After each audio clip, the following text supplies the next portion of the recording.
Bonjour les enfants. Alors on va faire cette fois-ci les carrés. Alors ça vous paraît être le plus simple, mais en réalité c'est la fiche que vous avez le plus de mal à faire. Il faudra faire vraiment très attention à la façon dont vous faites vos angles droits. Très souvent, si vous les faites avec une équerre, vous manquez beaucoup de précision. Moi, je vous conseille de les faire avec le rapporteur. D'accord? Sinon, vos carrés ne ressembleront pas à des carrés et ça se verra même à l'œil nu parfois, tellement ça ne sera pas précis. Donc je vais faire le premier. On me dit de faire un carré qui s'appelle ABCD tel que AB égale 5 cm. Première chose à faire, un schéma. Je vous rappelle que la première chose à faire, c'est de ne pas réfléchir, de faire son schéma. Donc à main levée, ABCD, ça serait comme ça, d'accord? On met le codage, 4 côtés égaux, et on peut même rajouter les 4 angles droits, car un carré, je rappelle qu'il a 4 côtés de la même longueur comme le losange et 4 angles droits comme le rectangle. Donc, on me dit AB égale 5 cm. J'ai 5 cm ici, AB. C'est bien, on m'a donné un côté. Donc, je dois faire 5 cm, ensuite, angle droit d'un côté, angle droit de l'autre, 5 cm, et ensuite on relie. D'accord? Je vais commencer par faire AB 5 cm. On peut le faire dans l'autre sens, si c'est plus simple pour vous. Vous faites AB en bas, les angles droits ici, c'est pareil. Moi, je vais faire AB 5 cm ici, les angles droits vers le bas. On peut le faire dans le sens que l'on veut. Bon, ça, vous savez tous le faire. AB 5 cm. Je pose mon rapporteur, je place le centre de ma cible sur A, je m'aligne bien avec ce côté, 90 degrés, je fais un petit repère. Je place le centre de mon rapporteur sur B, je m'aligne bien avec le segment qui est tracé, 90 degrés, je fais encore un petit repère.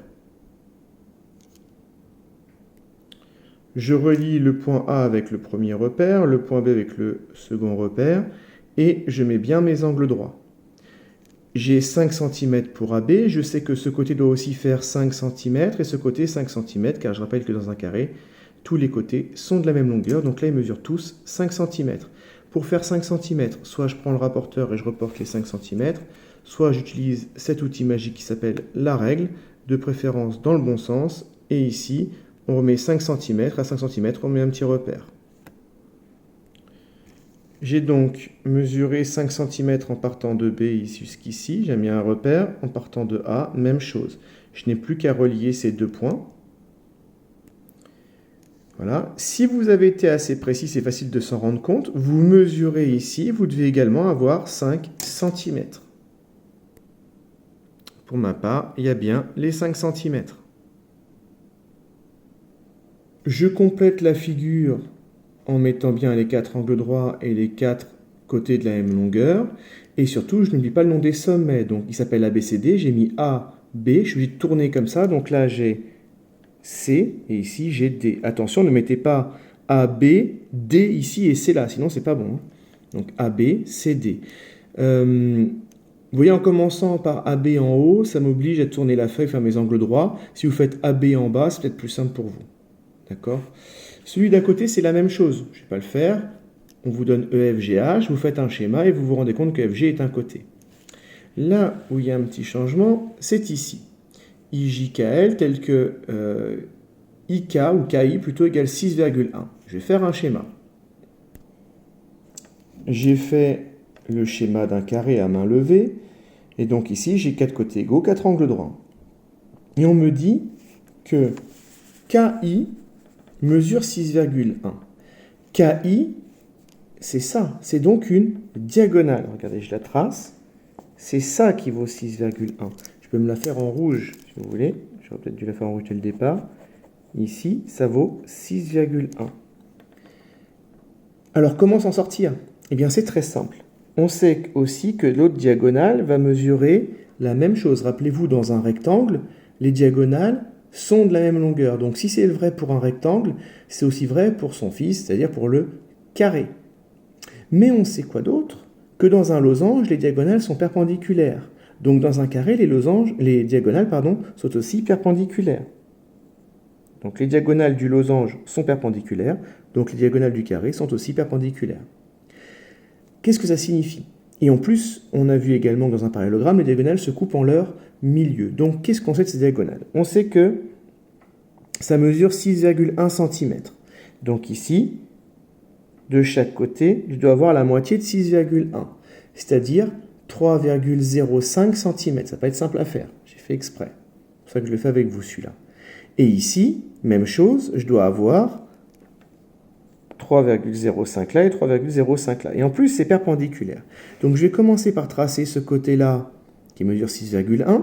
Ensuite, je vais prendre ce côté, cette diagonale, pardon, qui vaut 6,1. Je vais prendre le milieu de la diagonale, donc 3,05, je mettrai un petit point. Et ensuite, je dois faire un angle droit et faire encore 6,1 en tout ici en mettant 3,05 de chaque côté. Alors on y va, je vais commencer par faire IK. J'ai donc IK qui mesure 6,1 cm. Et maintenant, ça c'est une diagonale. Les diagonales se coupent en leur milieu, comme dans tous les parallélogrammes. Donc il faut que je trouve le milieu de IK. Je vais donc mesurer la moitié de 6,1, c'est-à-dire 3,05. 3,05, c'est donc entre le 3 et le 3,1. D'accord? Je suis entre le 3 et le 3,1. Je mets un petit repère. Je sais donc que j'ai la même longueur de chaque côté de ce repère. D'accord? Et maintenant, les diagonales sont perpendiculaires. Donc, je vais tracer une diagonale qui est perpendiculaire ici.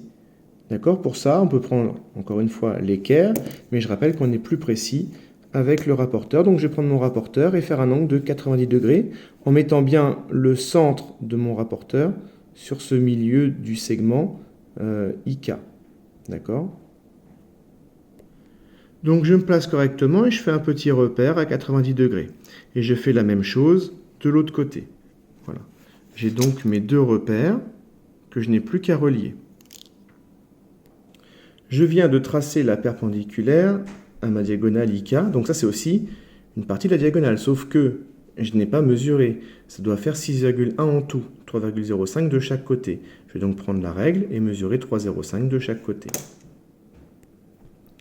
Donc ici, j'ai bien mis mes repères à 3,05. Ce sera mes deux derniers sommets de mon carré. Et je n'ai plus qu'à relier ce point avec le point I, ce point I avec ça, et ainsi de suite pour faire mon carré. Donc j'ai relié. Je peux bien préciser que ici et ici, vu que les diagonales sont de la même longueur et se coupent en leur milieu, tous ces segments sont de la même longueur. Et là, j'ai mon carré. Alors attention, ça, ça, ça et ça, c'est de la même longueur. On peut même préciser ici qu'il y a des angles droits si on veut. Hein. Là, il y en a plein qui disent « Ah, c'est pas un carré, c'est un losange, c'est pas droit. » Non, non, non. Si je le tourne, j'ai un carré. S'il est comme ça, c'est quand même un carré. Peu importe dans quel sens on le place. D'accord? C'est un carré car il a ses diagonales perpendiculaires, comme le losange, et de la même longueur comme le rectangle. Si vous dites que c'est un losange, c'est pas précis, car il a effectivement les diagonales perpendiculaires comme le losange, mais dans un losange, les diagonales n'ont pas la même longueur. Là, les diagonales ont la même longueur, donc c'est un carré. Il me reste plus qu'à compléter les sommets. J'ai I, voilà, je vais mettre J, K, L. Et mon carré est terminé. À côté, c'est exactement la même chose. En revanche, pour les deux du bas, c'est à vous de vous débrouiller. Il y en a un où je vous donne la diagonale et un où je vous donne le côté. Donc faites un schéma. Voilà, j'espère que vous avez bien compris. Les deux du haut, c'est le même principe, c'est-à-dire c'est les côtés que je vous donne. Les deux ici, c'est les diagonales. Et là, à vous de voir en faisant un schéma. Amusez-vous bien et à bientôt. Au revoir.